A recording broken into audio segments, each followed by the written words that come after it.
Allohning rasuli, nima uchun bu ishni qilding? Sizni yaxshi ko'rganligim sababli dedi.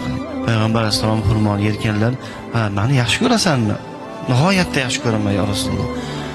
Agar dedilar Payg'ambar alayhisalom, meni yaxshi ko'radigan bo'lsang, qiyinchiliklarga, mashaqqatlarga, faqirlikka, musibatlarga tayyor turgin. Chunki meni yaxshi ko'radigan bandalarga Alloh ko'p sinovlarni beradi. Meni yaxshi ko'rgan bandalarga Alloh shunaqangi faqirona, haqirona, oddiy sodda hayotni beradi. Boshiga musibatlar tushadi.